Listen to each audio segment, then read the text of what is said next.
Hey, what's up, Roxstars? It's Rox with a little bit of talk about what's at the top of the blogs. So let's get to it.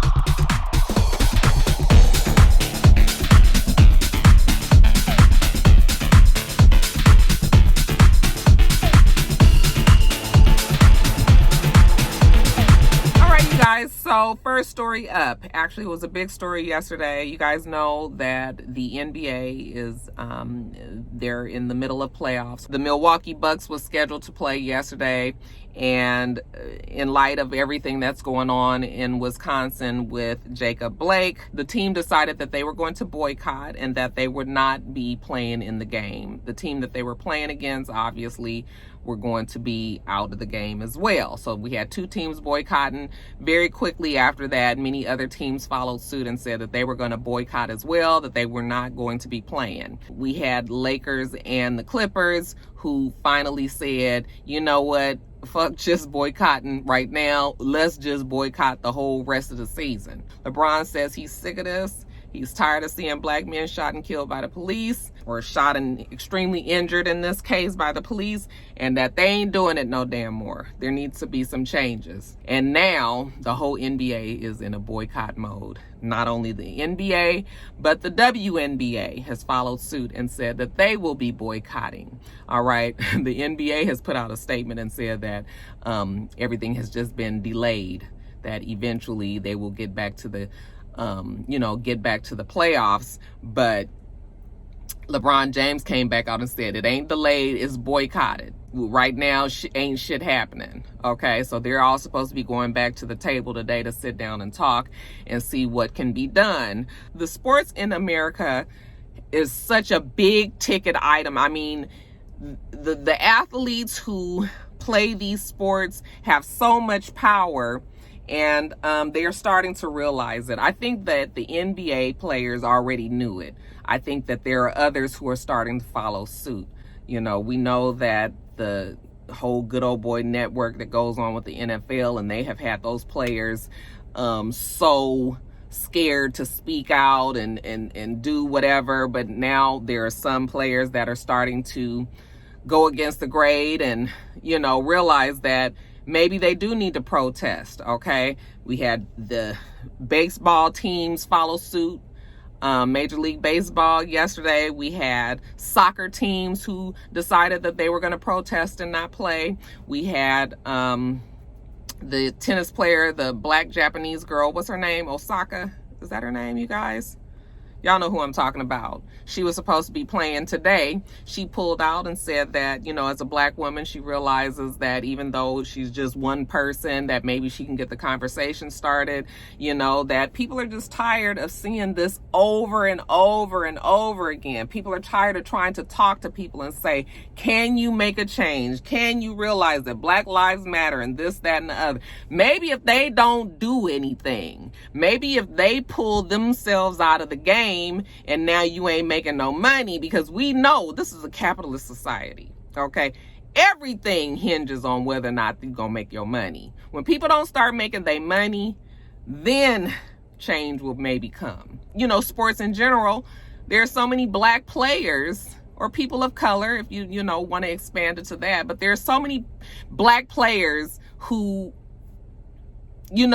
obviously if you use your power, maybe something can come of that. I mean, some days you just feel like you grasping at straws, but it has to happen somewhere. And so, like I said, when LeBron James said, fuck it, we ain't doing nothing else.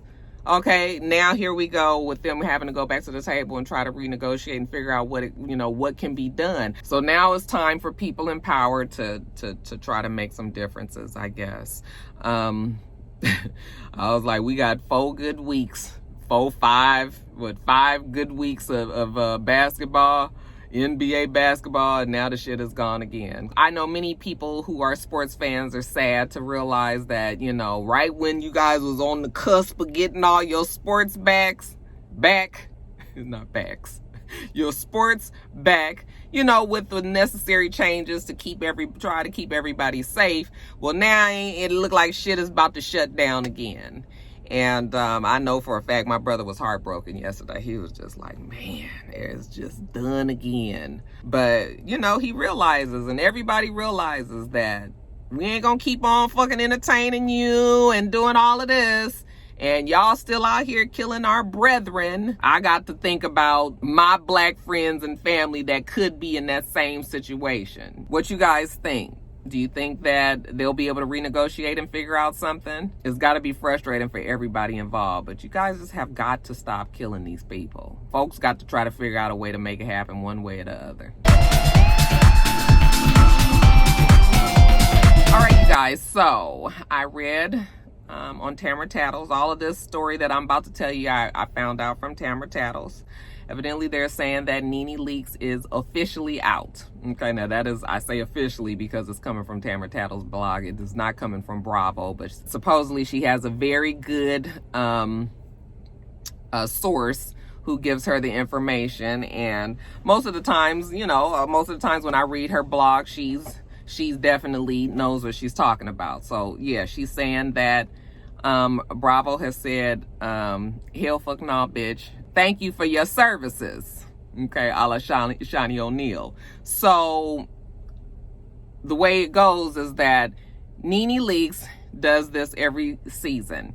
Okay, holds out to the end, negotiating with Bravo, and they give her what she wants or something very close to what she wants, and she's back on the show. This season was a little bit different. The last 2 years, I think Nene has been getting on Bravo's nerves collectively, like the producers, the people on the, you know, staff, her co-stars. She's been wearing everybody's nerves pretty thin, all right?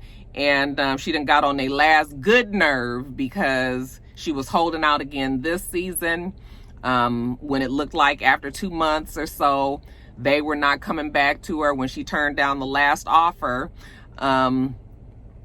she realized in these 2 months that, hey, maybe it's time for me to go on and accept. It don't look like they coming back.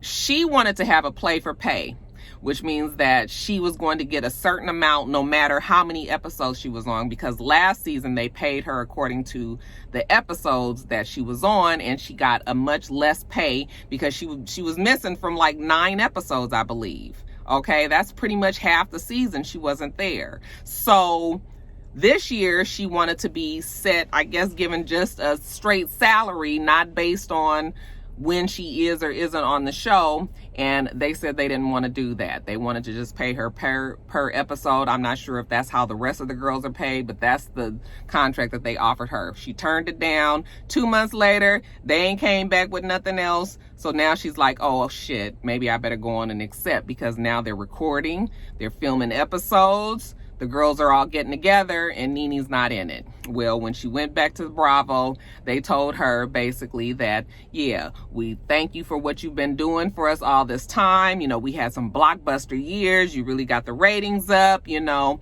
But now Bravo has decided to go in another direction, and we wish you luck in your future endeavors. Okay?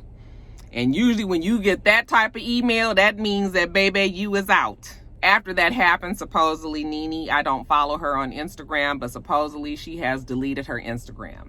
Okay? And she is off the radar for now. But now they're saying that she is 100% off the show. And, I mean, I know she has her other show on E! And her fans will go and watch her over there. But her Real Housewives of Atlanta, I keep telling you guys every year that is people's bread and butter. You know, when people be threatening that they gonna leave the show and all of that, that's a big fucking chunk of their money. They not trying to do that. They can talk all the shit that they want to, but if you was getting paid $700,000 or whatever for a season, and all of a sudden you gone, that's $700,000 out your bank account. Okay, so yeah, no, folks not just really trying to do that. She was bluffing, and I guess she thought that it was going to work, but she wasn't reading the temperature in the room, obviously, and didn't realize that they was tired of her, especially with this last stunt of her, you know, closing her laptop and leaving at the reunion, and, you know, all of the antics afterwards, and the videos that she was making, and the things that she was saying, and all of that. They just was like, yeah, we're going in a different direction. And evidently, the different direction is that they're trying to have a more positive spin on the show. They're going to talk a lot about you know, the civil unrest is going on in the U.S. with Porsha being involved in all of, you know, what's going on. They're just trying to take a different approach. And fine. I mean, I'm kind of sad that Nene won't be there because she was just part of it, you know. But I mean, life is going to go on, and the show has been fine without Nene before, so the show will be fine without her. It's just I just hate to see that the girl is gone now, you know. But I mean, I ain't losing no sleep over it. I mean, it's fine. They're saying that the peach holders on the show now will be Porsha, Candy, Cynthia, Kenya. Okay, the 4 girls that had been there. They're saying that Tanya Sam will also have a peach, and the actress Drew Sidora, she will have a peach as well. They said that she just recently signed her contract. Then remember, we were saying that Latoya Ali from YouTube, that she was going to be a housewife. She now is going to be a friend. She's been delegated as a friend with Marlo. I think that there is some whispers that Marlo might be able to eventually get a peach, because they're saying that it's a new head over Bravo, and that a lot of people that was producing and working on the show are gone now. And now that they're under like new leadership, you know, maybe this new person might be open to Marlo, you know, possibly getting a peach. Honey, that Marlo stays on that fucking show every season. All right. So, I guess maybe in the future we might see that Marlo might be a peach holder, you guys, even though they said that it would never happen. But never say never, right? Shout out to Brandy. That's it. That's the story on the blog. And yeah, you guys, I mean, yeah. I hope that Nene's other show does very well for her, because like I said, you know, she not doing her comedy. She can't really travel and work on the whole little circuit like she was doing. All she really has right now is that other TV show. So maybe she need to put her all into that, and hopefully, you know, something big can come of that. But I know she ain't making the money on that show that she was making over there at Bravo. So that's what's happening with Miss Nene. What you guys think? How y'all feeling about Nene leaving the show? You gonna miss her? You glad that the girl is gone? All right, you guys, so let's follow up with Tim and Robbie and Andre, and that whole case with the shooting with Tim killing Andre, or having Andre killed. There was another person that was actually pulled into the investigation and actually was arrested. He worked for the insurance company that I believe Tim took these insurance policies out on. I say policies plural, because not only did he take out a $450,000 policy on Andre, we now have found out that he also took out a $1 million policy on Miss Robbie. Now, when I was reading that, or actually somebody reached out to me and told me about it, I was like, okay, well, that is still, I'm not sure when he got this policy, if Miss Robbie was aware that he had the policy, but this is what I'll say. If he did have a policy with Miss Robbie, it might be a little different, or on Miss Robbie, it might be a little different, only because he was actually in business with Miss Robbie. If Miss Robbie were to die, then there are things that, as their partnership, you know, stood, that he would still be responsible for. So if he took out $1 million policy to possibly make sure that he can cover whatever he would still be responsible for when he doesn't have Miss Robbie around, then that's understandable. I think that is regular business practice. If he took out this policy strictly to possibly off his mom, then of course that's a problem, you know. Or if he took out this policy just hoping that he was going to wait out for her to die, you know, because I believe Miss Robbie has been sick recently, you know, then that's morally wrong. But people do that all the time as well. There are reasons why people take out $1 million policy is not really that much when you consider people have businesses and successful businesses, things that need to be covered. Now, I also know they have insurance things also on businesses, so maybe that might cancel that out. But I just feel like I would need to know more exactly of why and when he took out this policy. But that's been out there a lot. I've heard other rumors that I don't know are true or not, you know, about the reasons why Tim might have done something to Andre. Yeah, that's what's going on with them.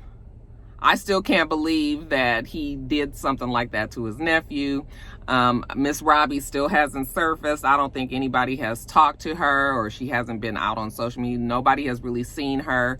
I hope that the lady is okay. The stress and the strain that that has put on her life probably aged that woman quite a bit. We all know how much she loved Andre. But so that's the latest on that story there. Tim is in jail. I think they're going to extradite him to where the killing took place, and you know, we'll find out what happens in this case next. But yeah, still just crazy. The craziest story, you guys. But like I said, that Jen and his baby mama dodged a bullet, didn't they? All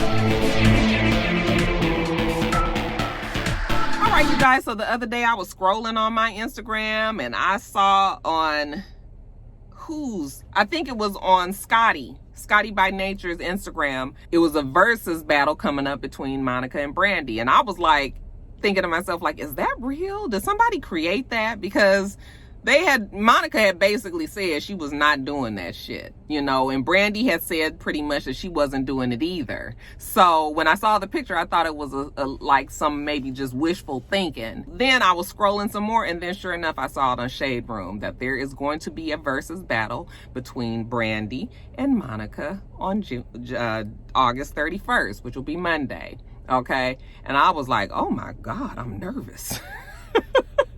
Like, those two, whether it's been real beef between the two, or if it's been beef that was created between their fans, their stans, whatever, the general feel that these two have had for each other has not been the best. All right.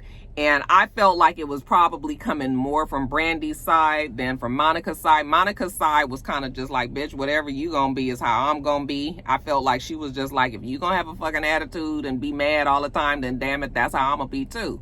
Okay. And I think that that's how, and it just kind of got bigger and bigger and bigger and bigger. And then now all of a sudden we have a well-established beef between Monica and Brandy, and we don't even really know why. What is the beef about? Because they were two black girls around the same ages that, you know, came out around the same times, who both had big voices, who both had a lot of support in the industry behind them by big name Clive Davis, Whitney Houston. You know, all of this was going on for both of these girls, and somehow they were pitted against each other. Okay, so fast forward, now everybody in their mid-30s and living their life, and you know, now we've got this pandemic, which causes us to now figure out other ways to be entertained by people, and then versus battles comes up, and now we've got an official battle between the two of them. They're saying that it's a celebration, but you guys, what we celebrating when it comes to Brandy and Monica, it is a battle between the two of them, between both sides, and that's why I'm nervous. You know, maybe if it was just the two of them and didn't have to, you know, if people didn't have to chime in, like if it was pre-recorded and them two could actually sit down and, you know, maybe just kind of talk it out, maybe that would be one thing. But when you got the peanut gallery always weighing in, then that changes the dynamics of this celebration. Okay, so people are just like, you know, who you got, Roxanne? Who you got? You guys know I love Monica. I love her music. As a matter of fact, my bridesmaids and groomsmen, they walked out to I Will Cross the Ocean for You. But Brandy is my girl. I love Brandy's voice. I love Brandy's music, with the exception of this last album. She's just the one for me. So I believe, I mean, she has way more hits. She has way more songs that I love. Just her first 2 albums, okay, blows Monica out of the water. But it doesn't take anything away from Monica. I still believe that Monica's talented. I believe that Monica has some real bona fide hits. I believe that Monica will be able to hold her own in this battle. But it's just, for me, it's going to be Brandy. I'm also hoping that these two can really come on some real shit and really kind of just talk about what exactly the issue is and how we gonna get past it. all right? And maybe try to shut down some of the people that continue to whip them up into this frenzy of really hating each other or really just disliking each other for no real reason. Or if there is a real reason and we just don't know, then maybe it'll come out there, you know, if it's not too private. Maybe they can try to, you know, I'm just hoping that it's on some for real shit. It don't be kind of fake. And because some people will say that the Jill Scott and Erykah Badu one was fake. I didn't think it was. I thought it was a good time. But, you know, they said that there was a beef between Erykah Badu and Jill Scott as well. And they kind of talked about it, or how people just tried to make them seem like that because of the whole Roots song, and Jill did it and Erykah redid it and all of this. But Monica's and Brandy's is so way more established that we gonna need to get some information out of it, and we gonna have to try to get some closure from it. So I am looking forward to the battle. I definitely am going to watch it, even though I feel like I'm gonna have like secondhand embarrassment, like I'm gonna be scared, like I'm gonna be nervous. I don't think that these girls are gonna fight. They're grown women, even though Monica looked like she still got it in her. Like, I don't think it's gonna go there, but I'm just hoping that the outcome from this will be all positive. Okay, we need positivity. It's two black women, two very talented black women, two with a very large fan base, supportive and all that. It's time for this foolishness between the two of them to end. So we'll see. We'll see. It's going to be on Monday, August 31st. Shout out to Timbaland and Swizz Beatz for being able to really pull this one off, because I really thought that this one was one that was never going to happen. Who you guys got in the battle? I'm sorry, celebration. All right, you guys, so last week, right after I recorded the video for Top of the Blogs, Meg the Stallion came out and finger pointed out that Tory Lanez did indeed shoot her. She talked about how she went on ahead and told you nosy assholes that's so worried about it because the shit would not die down. She was trying to leave it alone. She was trying not to talk about it anymore. She never said who was responsible for it, even though we knew it was just Meg the Stallion, her best friend, Tory Lanez, and his security guard in the car. We knew that Tory Lanez was the person who had the fucking gun, who got the gun charge. It was only common sense for us to put together that it was Tory Lanez. However, she never said that it was him. And I guess she was hoping that it would just die down from there. It wouldn't die down. Partially because the fans and shit kept the story going. Also because she said Tory Lanez's team was going around to different blogs and putting a lot of misinformation out there and trying to say that he didn't do it or blame it on her and that she had hit him and, you know, all of these things. And she said none of that happened. None of that was true. She didn't give a fuck if he was messing with Kylie Jenner. None of that. All the rumors that was out there was in fact false. The fact was that when she got out of the car, when everybody was arguing, he shot at her. Shot her in the foot, had to get the surgery, that, this, that, and the other. Okay, so she finally said who it was. Gave her reasons why she didn't say anything. Said that she was protecting this black man, protecting herself who was in this car. This was in the middle of a lot of shit that's going on with the police shooting at and killing people. She said she was afraid, which I would have been too, with the helicopters and all of that. So that's why she said she didn't say anything about the gun. Like, she was just really hoping that this shit was going to go away. But when you're a big star like that, these things very rarely go away. So she said who it was.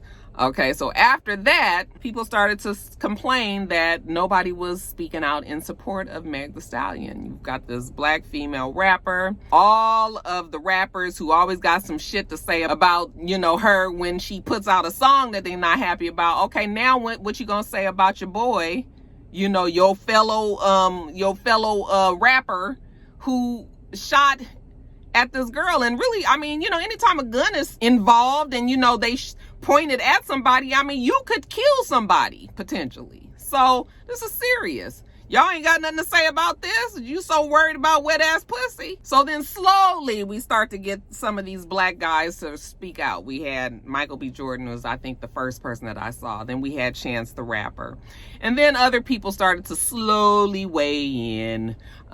We had Bun B, who, you know, because he's from Texas and spoke you know, against Tory Lanez is like, you know, basically like he is the worst. You know, people started to finally kind of chime in and say what they probably could have said a long time ago, because I mean, this happened. When did this happen? Like a month ago, right? But so they're now just saying something, maybe because she finally said who the person was. Maybe they didn't want to speak out if we didn't know 100% for a fact that it was Tory Lanez. So fine. So they're speaking out in support of her. There are some others who don't believe the story, or some others who would take the route of, well, let's wait until we hear Tory Lanez's side of the story. Okay, we got Meg the Stallion's side. Let's wait on Tory Lanez's side of the story, and then we can decide. I mean, I don't really know what the side of Tory Lanez's story has to be when you point a gun at somebody who's walking away from you. There's nothing that's happened to you where you feel like you have to defend your life. So you're shooting at a woman who's walking away from you. I don't really know what, you know, even if it was an argument in the car, what would we shooting for? So I don't know what he could say that's going to change that part. I don't think you're going to get Tory Lanez's official side because he has a gun charge. Okay, he's still wrapped up in some, you know, legal battles that he's going to have to face in the future. He probably don't want to put nothing else out there, you know. So I guess if he did have his team out there, like Meg the Stallion was saying, you know, maybe he was hoping that was going to create an environment where he could eventually come back out, because we ain't seen Tory Lanez ever since this happened. I ain't seen him on nothing. I don't follow him, but I haven't seen him on any of the blogs or anything. So he is keeping an extremely official low profile. And I don't think if he hasn't said anything thus far, he is not going to say anything. I'm sure his lawyers have advised him to shut the fuck up. So Meg's word is all you gonna get right now. Now, there was a rapper, I didn't get his name. Let me see if I can get it real fast. Well, his Instagram, now I don't know if his actual rap name is Cash Talk 1, but his Instagram handle is Cash Talk 1. He posted an Instagram post where he said, Megan 6 feet, Tory 5'2". We don't know what the hell happened in that car. Y'all know females be tripping and shit. All these cap ass rappers picking a side like little bitches and shit. Waka, I don't know if he didn't read the post or what. Waka claims that he saw his shirt, which said DRO, and Waka is a part owner, I guess, in that company.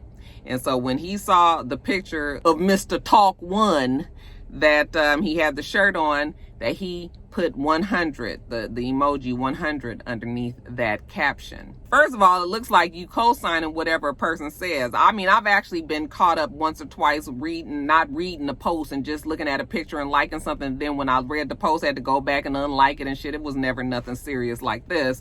But it's been shit like that. I've seen that happen. He wasn't paying attention to the damn post and he liked the picture, supposedly. Megan, underneath the same post, but further down in the comments, said, he didn't make it past the 9th grade. I expect nothing less coming out of his mouth. Okay, she's responding to Mr. Talk 1's post. And even though these were all in the comments section, the way that the Shade Room posted it, it made it look like Cash Talk 1 posted something, and then Waka posted the 100, and then Megan the Stallion was responding to Waka, when really she was responding to Cash Talk 1. Okay, so Charlie's Angel, Miss Tammy Rivera, Waka's wife, she makes this long post saying how Waka has always been supportive of Meg and said how it was fucked up that the girl was shot by Tory Lanez and, you know, all that. And she don't appreciate that Meg the Stallion would say all of these things about Waka, you know, that they could have had a conversation about it. And I mean, just loud and wrong, because Meg was not talking to Waka. Okay, so after she posted all of this long post, you know, Meg simply said, I was not talking to Waka. Okay. Basically, I was talking to Cash Talk 1. Okay. So then Tammy had to come back and apologize, say, oh, you know what, I'm sorry, the Shade Room made it look like she was talking about Waka. And, you know, that's what the Shade Room does. They always create and stir up all this kind of shit because, you know, they know that that's what brings all of the tension and all of the attention and attention in their comments and keep a lot of shit going. So now she had to, you know, eat crow and say, oh, I'm sorry, I thought you were talking to Waka. I'm always gonna protect my husband. Waka don't need you to protect him at all. And then Waka comes back and says, I was talking about his shirt, because the DRO brand is a company that he partially owns, and he was just happy to see that this man had his shirt on. So that's what he said, y'all. I mean, what y'all think about that story? Y'all buying it, or was Waka co-signing what old boy said? There have been some notables that said that they want to wait and see, and the Intelligent Adjacent is one of them. Okay, T.I. said that he wants to wait and see, and then there's been others. So there's some people that's really supporting her. There's others that's just kind of want to wait and see kind of thing, and then there's others that don't believe her. But I mean, that's how life is, period. I think the majority of us believe her, and the majority, I mean, women especially, are supportive of her, and sometimes that's just what you got to take. I mean, we women got to have each other's backs, right? So but I know there are even some women out there who don't believe it. You guys, let's just put this story to bed. Like, what else do you want to happen now? We done said who did it. Okay, she done showed y'all the damn pictures of her feet, you know, fucked up and all of that. I'm fine with it. I'm actually very tired of talking about this stuff. And this is probably going to be it unless something really major happens. I'm going to have to retire the Meg Tory story.